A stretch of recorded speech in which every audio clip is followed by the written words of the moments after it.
হরে কৃষ্ণ।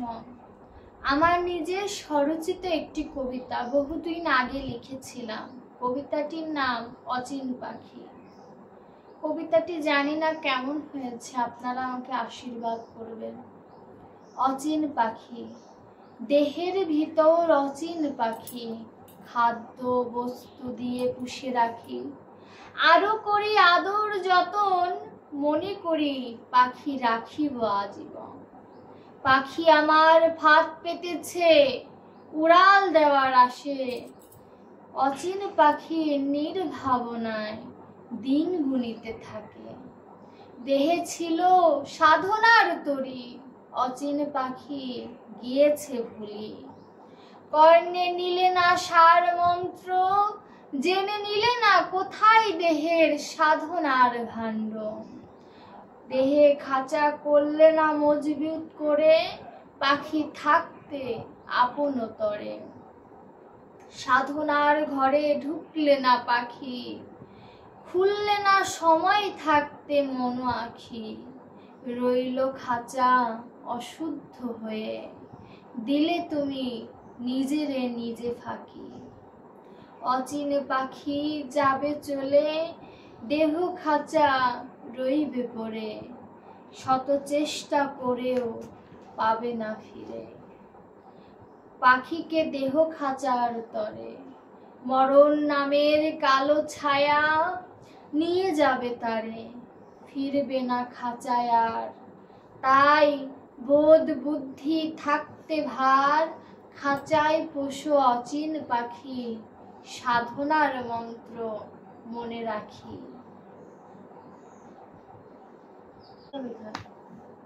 অচিন পাখি কবিতাটি অনেকদিন আগে লিখেছিলাম। এই কবিতার মধ্যে কিছু কথা রয়েছে। সাধনার মন্ত্র মনে রাখি। সাধনার মন্ত্র সেই মন্ত্র যে মন্ত্র গুরুদেব আমায় দিয়েছিলেন, কিন্তু তাও হয়তো ভোলার পথে। কিন্তু ভোলা যাবে না। গুরু আমাকে যে মন্ত্র দিয়েছেন তার মধ্যে একটি গুপ্ত জিনিস রয়েছে, গুপ্ত প্রেম বস্তু রয়েছে। সেই বস্তুকে শ্রবণ করতে হবে, সেই বস্তুকে আলিঙ্গন করতে হবে, সেই বস্তুকে হৃদয় মন্দিরে বসাতে হবে। যারা পেয়েছে তারা জানে দেহের কোথায় সাধনের ভাণ্ড আছে। তারা জানে কিভাবে দেহ খাঁচা মজবুত করতে হয়। তারা জানে কিভাবে ভজন করতে হয়। আমি নিজেও জানি না। গোবিন্দ আমাকে দিয়ে লিখিয়েছেন, কিন্তু আমি নিজেও এই কবিতার অর্থ খুঁজে পাই না। কিন্তু যারা সাধক তারা বোঝে কবিতার অর্থ কি। তাদের কাছে নিবেদন, যা যা সময় চলে গেছে সেই সময় তার কোটি টাকা দিয়ে ফেরত আনা যাবে না। যা যাওয়ার গেছেই চলে, খেদ করিস না আর তা বলে।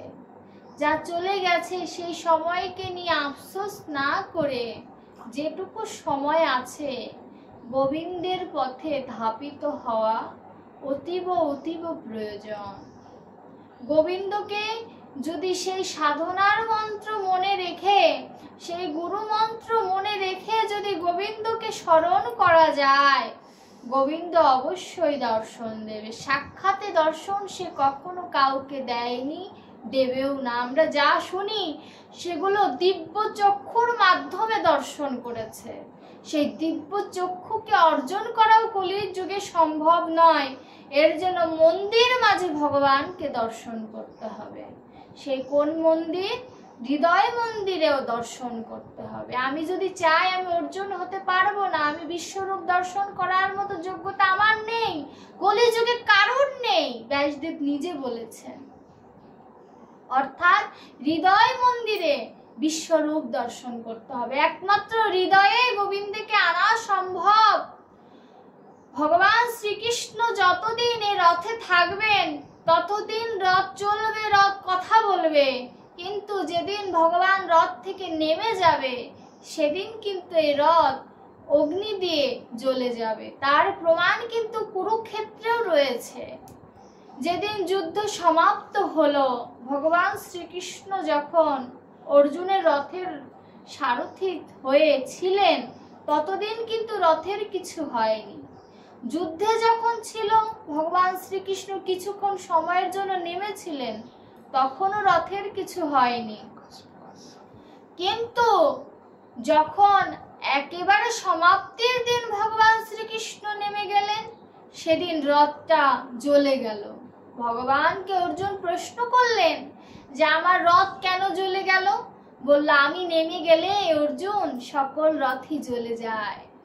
তখন অর্জুন প্রশ্ন করেছিল যে যুদ্ধের সময় তো তুমি নেমেছিল, তখন কেন জ্বললো না? এখানেই তত্ত্বকথা। আমরাও তো ঘুমিয়ে থাকি, তখন কি জানি আমার আত্মাটা কোথায় আছে?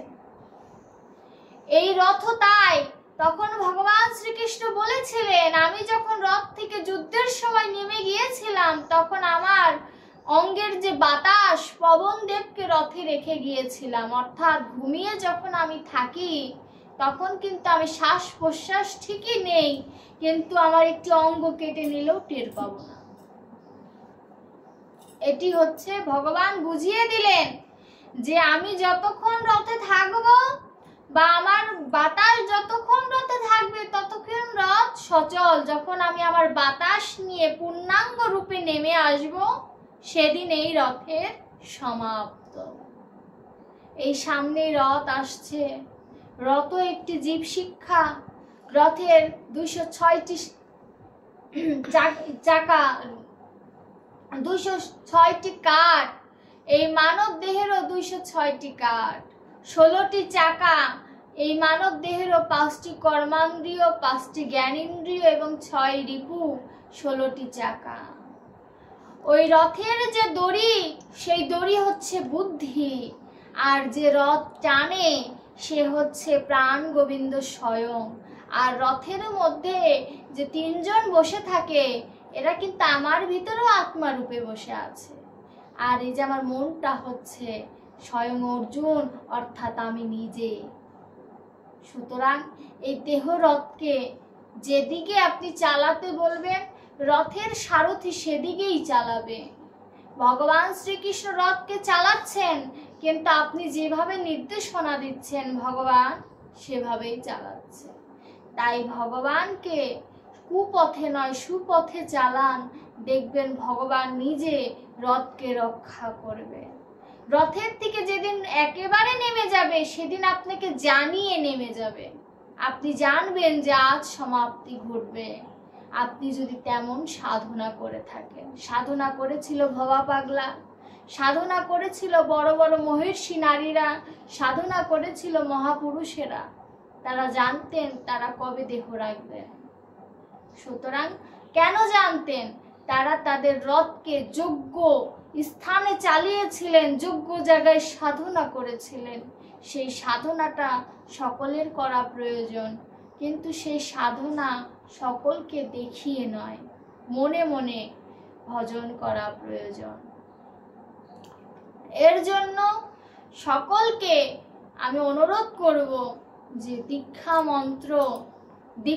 মন্ত্র যেন সকলে করে, জপ করে, এবং অথবা মালায় যেভাবে পারেন, যেখানে যে অবস্থায় পারেন, দীক্ষা মন্ত্র জপ করা উচিত। সেই সাথে মহানাম, হরে কৃষ্ণ নাম, এ নামও জপ করতে হবে।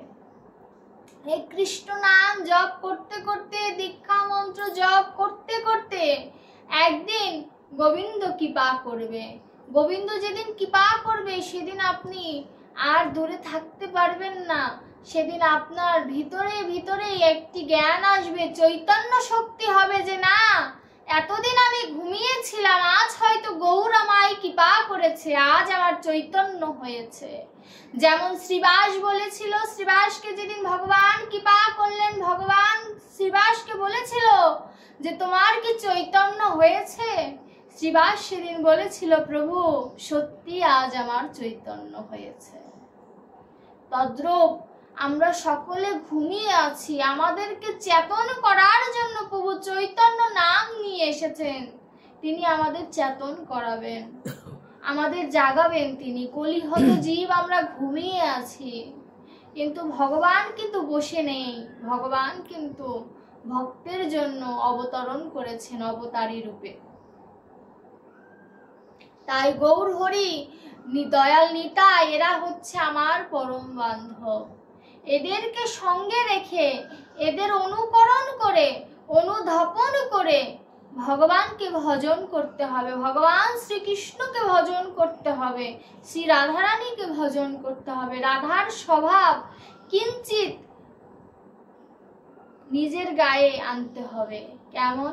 শ্রী রাধা নিজেকে ভাবা যাবে না, রাধাকে অনুকরণ করতে হবে। রাধারানী যেমন কৃষ্ণ সুখে সুখী ছিলেন, তদ্রূপ আমাদেরকেও কৃষ্ণ সুখে সুখী হতে হবে। রাধারানী বলেছিলেন যে হে বন্ধু, তুমি যে সুখে সুখী সে সুখে আমিও সুখী, তাতে যদি আমার প্রাণ যায়, লোকে আমায় কলঙ্কিনী বলুক, তবু যেন তোমায় কলঙ্কিত পুরুষ যেন না বলে। এর জন্য জগতে কিন্তু কলঙ্কিনী রাধা, গোবিন্দের গায়ে কিন্তু এক কিঞ্চিত কলঙ্ক লেগে নেই। যদিও সে কলঙ্ক সুখের কলঙ্ক, তবু তো কলঙ্ক তো কলঙ্কই।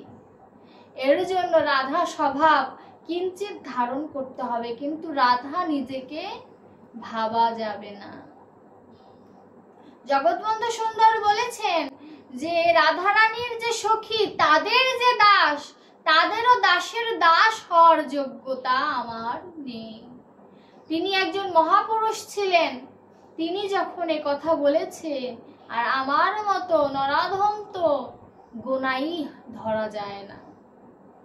এর জন্য গোবিন্দকে ভজন করতে গেলে আগে কিভাবে ভজন করতে হবে সে বিষয়বস্তু জানতে হবে। এর জন্য গুরুদেবের কাছে যাও, গুরুদেবকে ভজনা করো।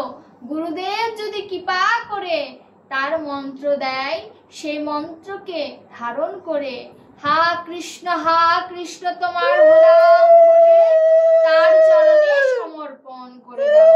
হরে কৃষ্ণ। ভাগবত এখানে বিশ্রাম রাখছি। আপনারা সকলে আমার জন্য আশীর্বাদ করবেন। হরি বল।